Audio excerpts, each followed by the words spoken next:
हंत सिद्ध सूर्य उपाध्याय साधु सर्व अर्थ के प्रकाशी मांगलिक उपकारी है।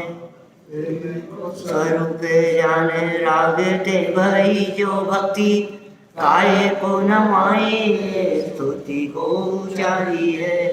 धन धन तिन ही ते काज सब आज भये कर जोड़े बारे बारे वंदना हमारी है। मंगल कल्याण सुख ऐसो हम चाहते हैं।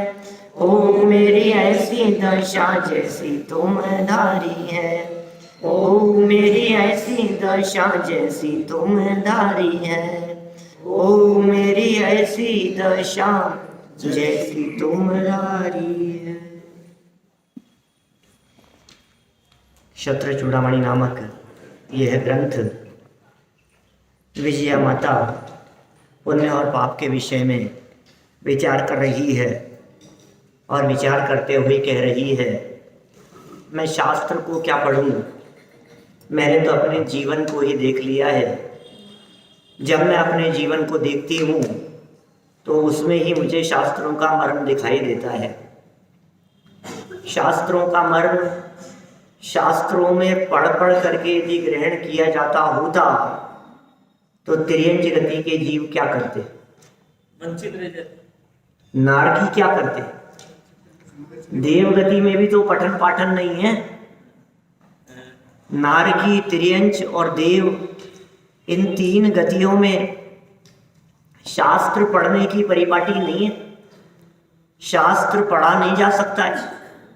यदि वे जीव बिना शास्त्र पढ़े हुए भी सम्यक दर्शन ले लेते हैं तो वे क्या पढ़ते हैं, वे आत्मा को पढ़ते हैं, वे वस्तु स्वरूप को पढ़ते हैं, वे जगत को पढ़ते हैं। वे परिस्थितियों के आधार पर स्वयं ही शास्त्रों का मर्म समझ लेते हैं। सुना हुआ पूर्व में सुना हुआ बिल्कुल होगा, पूर्व की देशना सुनी हुई होगी, ये तो ठीक है, लेकिन वर्तमान में क्या किया उन्होंने ये समझ लिया सब परिस्थितियों से। इसका मतलब कहते हैं ना, समझदार को इशारा काफी है। तो जो समझदार व्यक्ति होते हैं उन्हें समझने के लिए किसी और की जरूरत नहीं होती। तीर्थंकर परमात्मा जैसे जीव जिनका कोई गुरु नहीं होता, वे स्वयं बुद्ध होते हैं। और यदि वर्तमान युग की बात की जावे तो भगवान महावीर स्वामी के निर्वाण जाने के बाद 683 वर्ष बाद लेखन की बात शुरू हुई। 683 वर्ष बाद दर्शनाचार्य को विकल्प आया।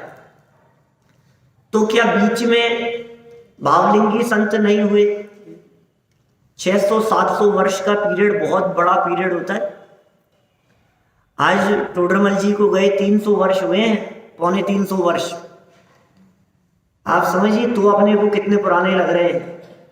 700 वर्ष की परंपरा में मुनिराज भी हुए होंगे, वेद विज्ञानी ज्ञानी भी हुए होंगे। वे सब ज्ञानी कैसे बने? वे सब भावलिंगी संत किसे पढ़ करके बने?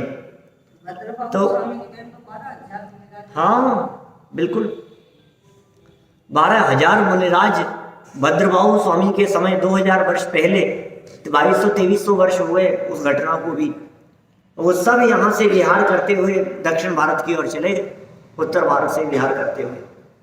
मुझे तो सिर्फ यह कहना है कि शास्त्र पढ़ना इतना महत्वपूर्ण नहीं है जितना स्वरूप को पढ़ना। आप जगत को पढ़िए, आप दुनिया को पढ़िए, आप लोगों के चेहरे पढ़िए, उनके हाव भाव पढ़िए, उनके एक्सप्रेशन पढ़ने में आते हैं।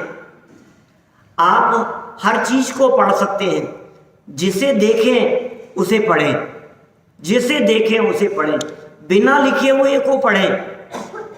लिखे हुए को तो वही पढ़ पाएगा जो जीव पढ़ा लिखा है।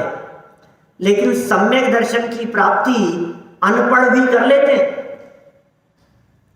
तो ये विजया माता ने क्या पढ़ा?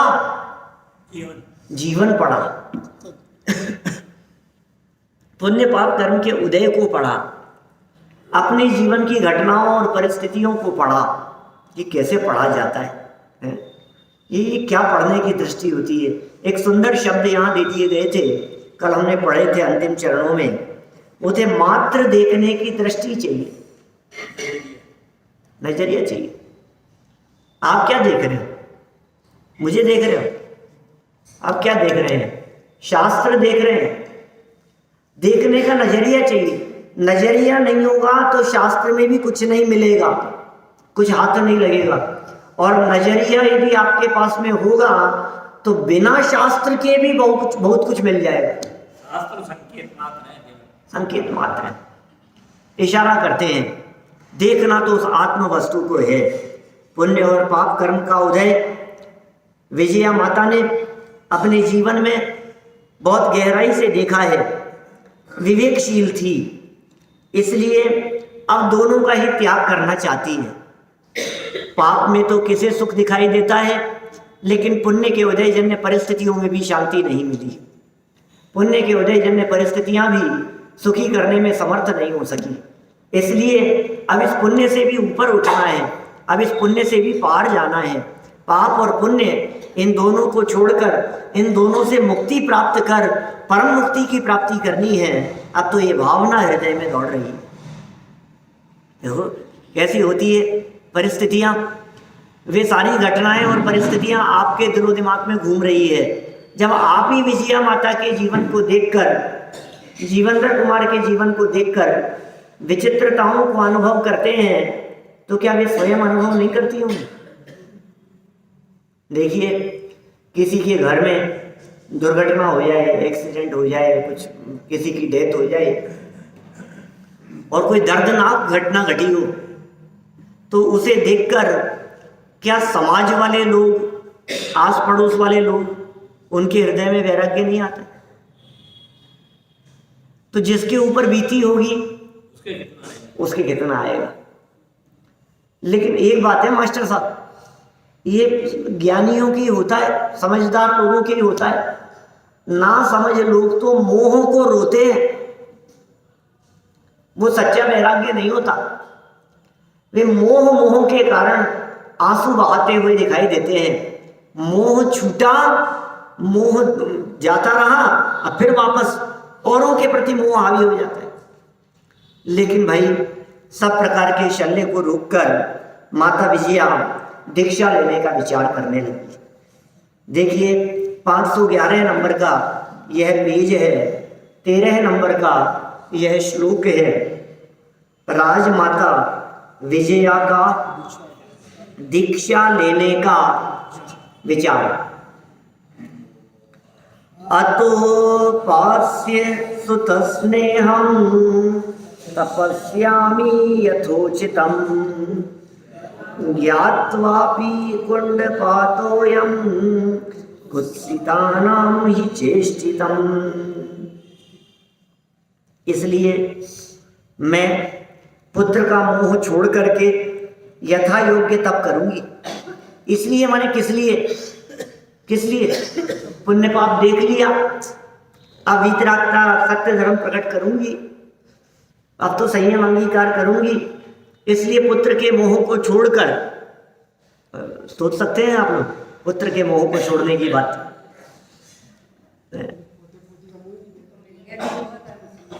कठिन काम है। मैं पुत्र का मोह छोड़ करके यथा योग्य तप करूंगी। यथा योग्य कह करके कहना चाह रहे हैं कि स्त्रियों का पंचम गुण स्थान से ऊपर नहीं होता। तो यथा योग्य तप माने अपनी भूमिका के योग्य आरिका के व्रत ले सकती हूं, इससे ऊपर नहीं। यथा योग्य जो मेरी भूमिका में हो सकता है उतना तप मैं करूंगी। 5 भाई, महाव्रती उपचार से कहलाती, आर्यिकाएं उपचार से महाव्रती कहलाती हैं। महाव्रती नहीं है वे। देखिए आप निश्चय से संसार के स्वभाव को जानकर भी इस संसार रूपी गड्ढे में पड़े रहना नीच पुरुषों की चेष्टा है। ओ कड़क शब्द है। कुत्सिता नाम, कुत्सित, खोटी बुद्धि वाले, नीच लोग, नीच पुरुष, उनकी चेष्टा है। अब सब संसार में दिख रहे हैं अपन लोग। और क्या, संसार के स्वभाव को जानकर भी संसार रूपी गड्ढे में पड़े रहना, कीचड़ में पड़े रहना, ये कैसी दशा है। उमा स्वामी आचार्य कहते हैं कि तू पढ़ा कैसे है यहां, तू जगत के स्वरूप को या तो देख नहीं रहा है, और यदि तू देखे तो तुझे वैराग्य हुए बिना रह नहीं सकता है। ऐसा कैसे हो सकता है कि तुझे वैराग्य नहीं हो? इस शरीर के स्वरूप का विचार कर, इन भोगों की घृणित वृत्ति का विचार कर, तुझे वैराग्य नहीं हो?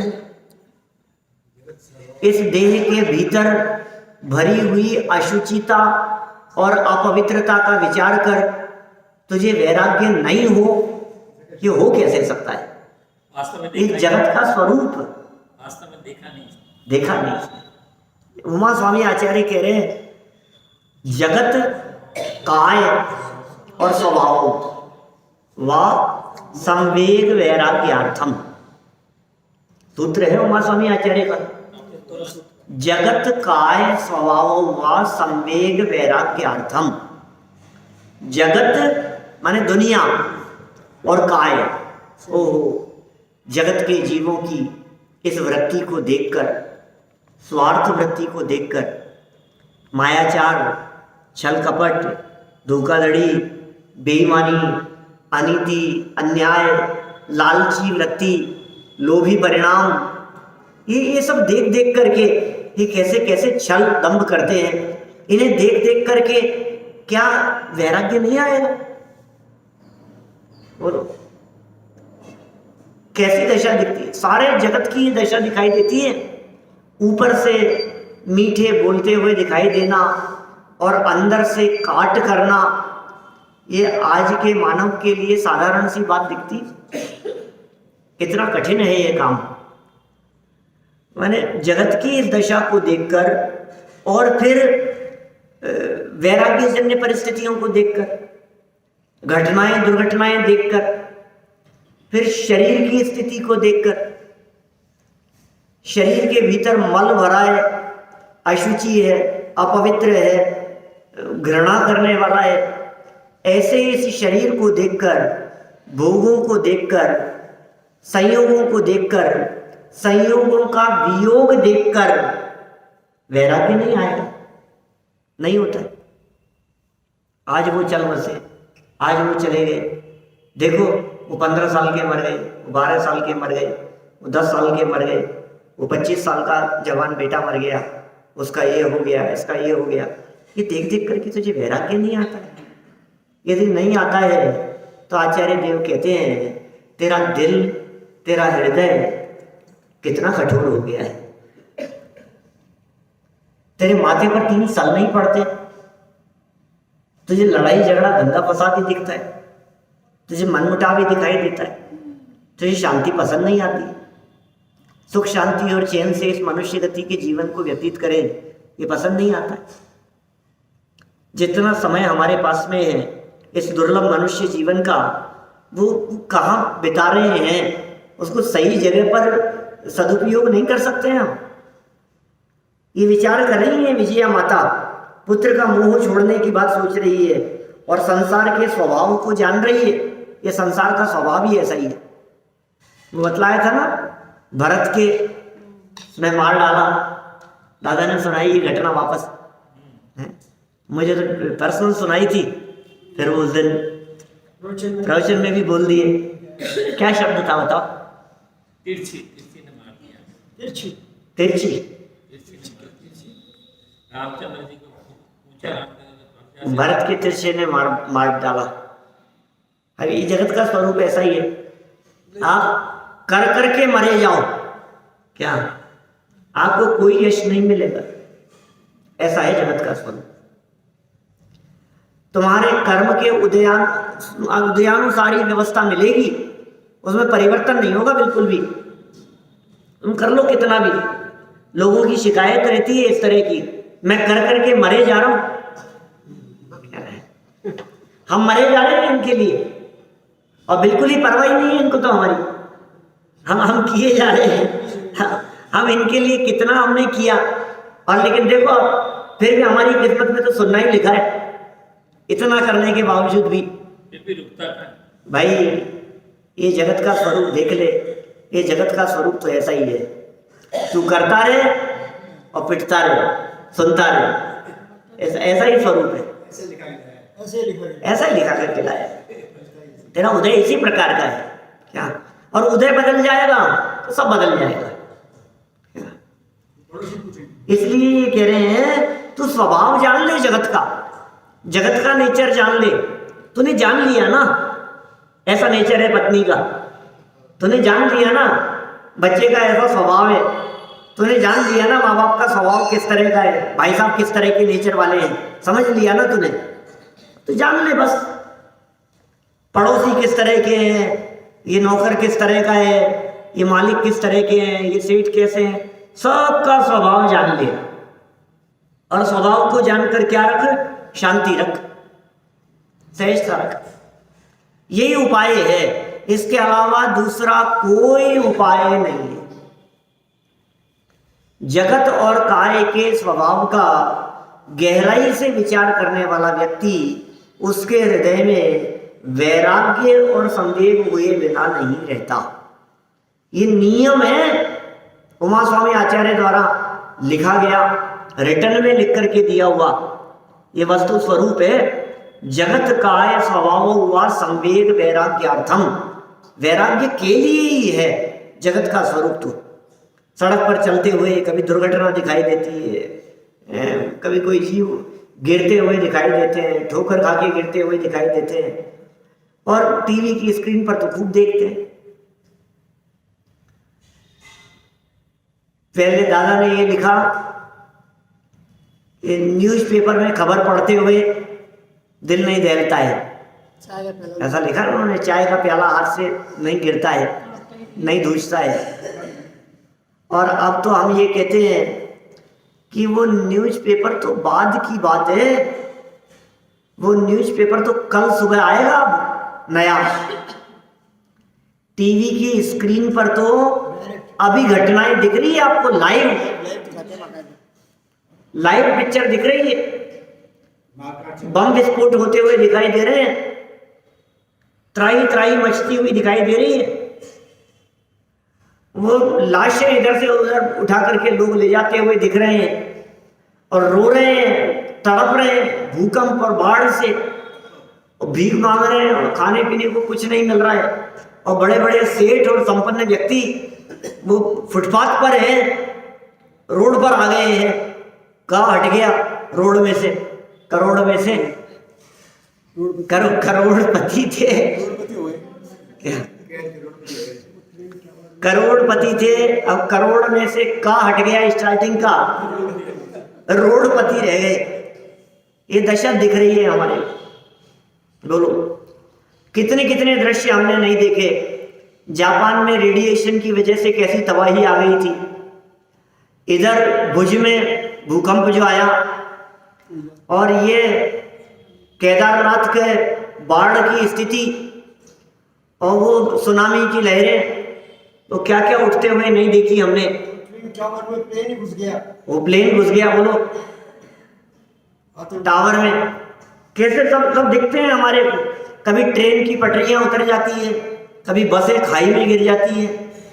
ये सारे दृश्य निगाह के सामने से गुजरने के बावजूद भी यदि वैराग्य नहीं होता तो लगता है हृदय कितने अधिक कठोर हो गए हैं,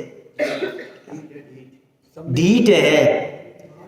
ये सब बातें देख करके भी यदि तू इस संसार के कीचड़ में फंसे रहना चाहता है तो मैं कुछ नहीं कह रहा हूं, आचार्य देव ने यहाँ कुत्सिता नाम चेष्टा शब्द का प्रयोग किया है। हम क्या कहें, ये हमारी चेष्टा गड्ढे में पड़े रहने की चेष्टा, ये खोटी चेष्टा है, ये नीच पुरुषों जैसी चेष्टा कही गई है। देखिए सरल अर्थ में इसी बात को पढ़ते हैं पुनः। राजमाता विजया ने विचार पूर्वक निर्णय लिया, विचार पूर्वक, कि अब मैं पुत्र प्रेम त्याग कर शास्त्रोक्त पद्धति से तपस्या करूंगी। ये यथा योग्य का मर्म निकाला है शास्त्रोक्त पद्धति से। शास्त्र में जो पद्धति कही है उस पद्धति से तप करूंगी, क्योंकि गृहवास हो, गृहवास तो महा दुखदायक है। ओह, घर में रहना दुखदायक है। नया घर बनाया है अभी तो, क्या अभी तो आज इनॉग्रेशन था, मजा आ गया। क्यों साहब, कैसा लगा? कोई कमी तो नहीं है? क्या कमी बताएं तुम्हारे को? यह गृहवास महा दुखदायक है। घर में रहना जिन्हें चुभता है, घर में रहते हुए जिन्हें बेचैनी अनुभव होती है, घर जिन्हें जंजाल जैसा दिखता है, घर जिन्हें जेल जैसा नजर आता है, घर में जिन्हें शांति नहीं दिखती, सुख नहीं दिखाई देता, वे कैसा जानते हैं? महा दुखदायक इस घर को जानकर भी संसार के गड्ढे में पड़े रहना चाहता है। वह अज्ञानी और अविवेकी मनुष्य है। थोड़े से शब्द हल्के कर दिए सरल अर्थ करते समय। वो लोग अज्ञानी हैं, अविवेकी हैं। अब इस अविवेकी और अज्ञानी को थोड़े कठोर शब्दों में कहो तो कहते हैं मूर्ख है। अब किसी को अज्ञानी कह दो, अविवेकी कह दो तो बुरा नहीं मानेगा, और मूर्ख कहो तो झगड़ा है। चिढ़ेगा। अच्छा, अविवेकी माने क्या होता है ये बताओ? मतलब ये ही नहीं होता। अविवेकी माने बुद्धिहीन, मंदबुद्धि, मूर्ख ही तो होता है। कैसा मूर्ख है, ये सब कुछ देख करके भी समझ ही नहीं पा रहा। देखिए विशेषार्थ, विवेक पूर्वक ज्ञान के अनुसार जीवन बदलने का प्रयास करना ज्ञानी श्रावक की विशेषता है। जो श्रावक ज्ञानी है उसकी ये विशेषता है कि ज्ञान पूर्वक जीवन बदलने का प्रयास करता है। निरंतर इस बात का प्रयास रहता है जीवन बदलना चाहिए। अब ये जिस डर्रे पर गाड़ी चल रही है उसी डर्रे पर चलती रहे ऐसा नहीं, बदलना चाहिए। अतः राजमाता ने भी सभी प्रकार के शल्यों का परित्याग कर आर्यिका की दीक्षा लेने का निर्णय किया। ओह, आर्यिका दीक्षा लेने के लिए वो तैयार हो गई, उनका निर्णय हो गया। अब देखो आप, जब वैराग्य चाहता है तो फिर वैरागी को देखकर वैराग्य और रागियों को देखकर राग, ये स्वरूप है, जगत का स्वरूप है ऐसा। क्रोधी को देखकर क्रोध, क्या आप ऐसा ही स्वरूप है। आपके चेहरे पर मुस्कान और हमारे चेहरे पर भी आ गई, ऐसा ही होता है। सामने वाला व्यक्ति यदि मुस्कुराता हुआ दिखाई देता है तो सामने वाले की मुस्कुराहट देख करके इधर भी मुस्कुराहट आ जाती है। और सामने वाला यदि दो शब्द कड़क शब्दों में बोलता है तो क्या होता है? ये सब आईना है बिल्कुल, क्या वैसा का वैसा ही दिखाई देता है। उधर से गुस्से में बोले और इधर से पलट करके जवाब दे दिया, इधर से दिया तो उधर से तो फूल बरसेंगे ना। क्या इधर से बोला है तो उधर से वैसा ही, और उधर बोला है तो फिर ये तो इनको थोड़ी ना शांति मिलेगी इधर वाले को। ये चलता रहता है, फिर ये वाक युद्ध प्रारंभ हो जाता है। देखिए जैसा देखते हैं उसका रिफ्लेक्शन आए बिना नहीं रहता। इसीलिए हम तो ये कहते हैं वीतरागी जिनेंद्र देव की प्रतिमाओं को देखो और वीतरागी बन जाओ।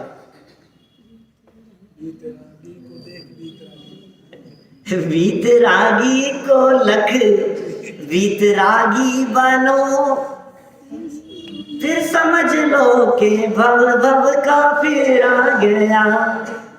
देखो वीतरागियों को, वीतराग भाव से देखो।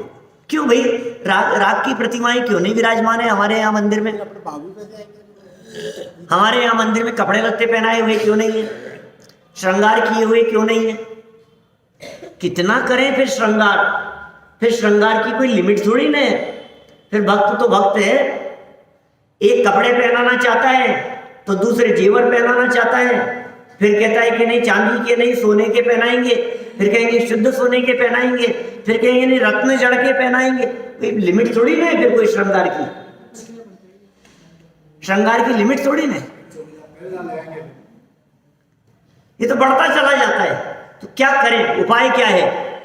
कुछ भी नहीं, कुछ भी नहीं श्रृंगार किए, हाथ नहीं हथियार लिए, फौज भगाई करवन की। कैसे हैं हमारे भगवान? क्या ये वीतरागता, राग को देख करके राग उत्पन्न होता है, मोहियों को देख करके मोह उत्पन्न होता है क्या, और द्वेषियों को देखकर द्वेष उत्पन्न होता है। ये जगत का स्वरूप है। ये वैरागियों का स्वरूप देखो। जम्बू स्वामी ने दीक्षा ली और पत्नियों ने भी दीक्षा ले ली, और जम्बू स्वामी और पत्नियों ने क्या दीक्षा ली? चोरों ने भी ले ली, माँ बाप ने भी ले ली, नौकर चाकरों ने भी ले ली, और देख देख करके सबके भाव बनने लगे। वही दृश्य यहां दिख रहा है। राजमाता विजया के दीक्षा लेने के निर्णय पूर्वक विजया के साथ सुनंदा को भी वैराग्य आ गया। लो, ये कौन है सुनंदा? धर्म की मां, पालन पोषण जिसने किया है। देखिए, विजया के साथ सुनंदा को भी वैराग्य। इति वैराग्य तस् तस्याः सुनंदापि व्यरज्यत, पाके ही पुण्य पापानां भवेद बाह्यम च कारणम। इस प्रकार विजया रानी के विरक्त हो जाने पर गंधोत्कट की स्त्री सुनंदा भी संसार से विरक्त हो गई। लो, देखा देखी तो नहीं? देखा देखी? तीर्थंकर और महाराजा जैसे बड़े बड़े महापुरुष जब दीक्षा लेते हैं तो उनके साथ न मालूम कितने लोग दीक्षा ले लेते हैं। सह दीक्षित कहलाते हैं। सह दीक्षित, आप तीर्थंकरों का इतिहास पढ़ेंगे ना तो उनमें आपको सह दीक्षित पुरुष मिलेंगे। कितने कितने राजाओं ने साथ में दीक्षा ली, कितने लोगों ने साथ में वैराग्य अंगीकार किया। तो ये कह रहे हैं गंधोत्कट की स्त्री सुनंदा भी संसार से विरक्त हो गई। निश्चय से पुण्य और पाप के उदय आने में बाह्य कारण अवश्य ही होता है। पुण्य पाप कर्म का उदय आता है तो वो भी ऐसे ही नहीं आता है। अच्छा, पुण्य का उदय आया तो कैसे आएगा ये बताओ? कैसे आएगा पुण्य का उदय? पाप का उदय आया तो कैसे आएगा? पुण्य और पाप ये कर्म वर्गणाएं हैं। पुण्य और पाप क्या है? कर्म वर्गणाएं, कर्म के पुद्गल हैं जो आत्मा के साथ में चिपके हुए हैं। ये कर्म है। अच्छा, उनका उदय आया तो वही उदय आ गया। कर्म परमाणुओं में क्या हुआ? तो वो जो पुण्य और पाप कर्म का उदय था, ये पुण्य पाप कर्म का उदय ये कह रहे हैं ऐसे ही नहीं आता है। बाह्य कारण अवश्य होते ही होते हैं। पुण्य के उदय में भी आपको बाह्य कारण मिलेंगे और पाप के उदय में भी आपको बाह्य कारण मिलेंगे। पुण्य का उदय आता है तो वो उदय बाहरी परिस्थितियों को बदलता हुआ आता है। क्या साहब? जब पुण्य का उदय आता है ना तो वो पुण्य का उदय तालियां बजवाता है। क्या? पाप का उदय भी बजवाता है। हंसी उड़वाता है। पाप का उदय हंसी उड़वाता है और पुण्य का उदय खुशियों में ताली बजवाता है। बोलो, दोनों तरह की परिस्थितियां, मतलब उदय इधर, कर्म का उदय इधर, और वो ऐसे ही नहीं, वो संयोग बदलेंगे उसमें। पुण्य का उदय, क्या शब्द दिए इन्होंने, बाह्य कारण अवश्य होता ही है पुण्य के उदय में। कौन कारण बना? आपके पुण्य का उदय आया तो बाहर में कौन कारण दिखाई दिया? छप्पर फाड़ करके टपकने लगा घर में, क्या? बरसात का पानी, पाप का उदय। अच्छा, और धन बरसने लगा तो पुण्य का उदय। अब पुण्य का उदय और पाप का उदय ये कैसे आया? बाह्य संयोग, बाह्य कारण अवश्य होंगे ही होंगे। माने देखिए, हमारे यहाँ से उठने पर आप प्रशंसा करने लगे तो क्या हुआ कि हमने समझ लिया पुण्य का उदय चल रहा है। हमारे रोड पर चलते हुए अचानक आप गुस्सा हो गए, नाराज हो गए, तो हमने समझ लिया पाप का उदय चल रहा है।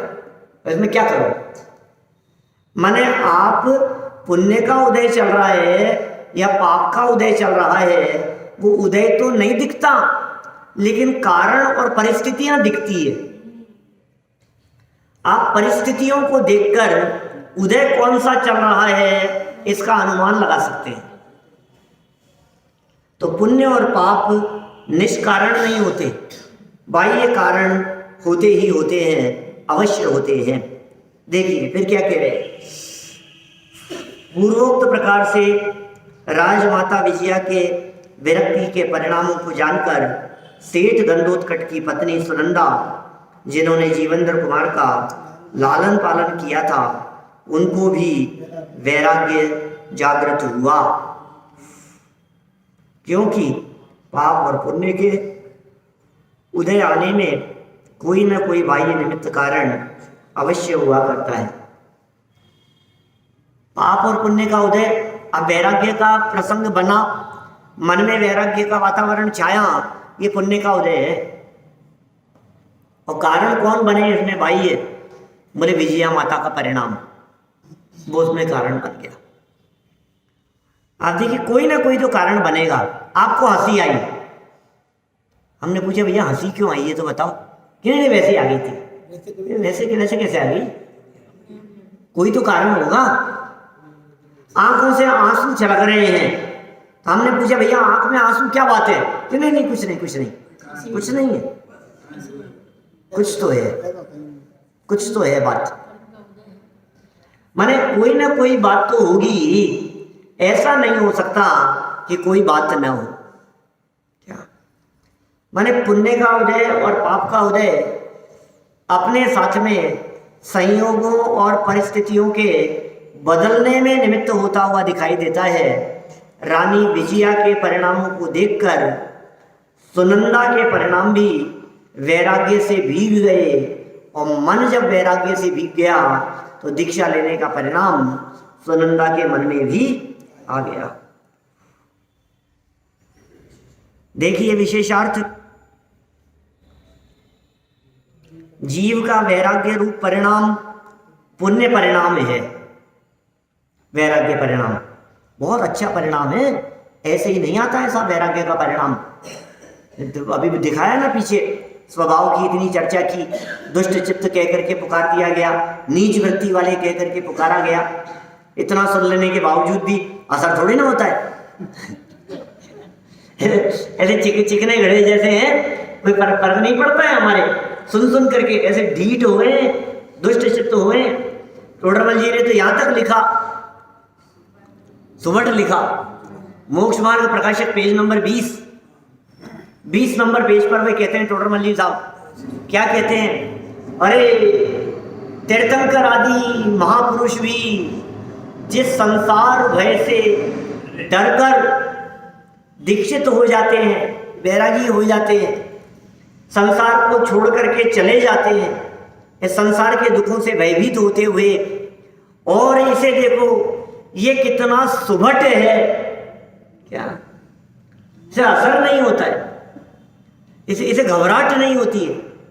अपने दोस्त की मृत्यु देखकर इसे घबराहट नहीं होती है, कुछ भी नहीं यार, मेरे बराबर ही तो था, और देखो अब वो मर गया, मेरा भी भाई साहब कोई भरोसा नहीं है, जीवन कब पूरा हो जाएगा, इसे घबराहट नहीं होती है। अब क्या कहें, सुभट कह करके पुकारे। सुभट माने बहुत योद्धा, डर नहीं लगता तुझे, इसलिए सुभट कह रहे हैं। तू निडर है चिकने घड़े की जैसे, कितना भी पानी डालो कोई असर नहीं होता। ये कह रहे हैं वैराग्य परिणाम बीजे हुए परिणाम है, पुण्य परिणाम है।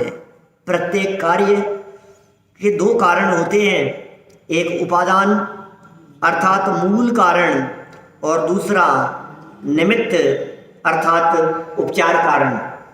लिखा नहीं है, जब इन्होंने मूल कारण लिखा उसके लिए तो निमित्त के लिए भी लिखना चाहिए था।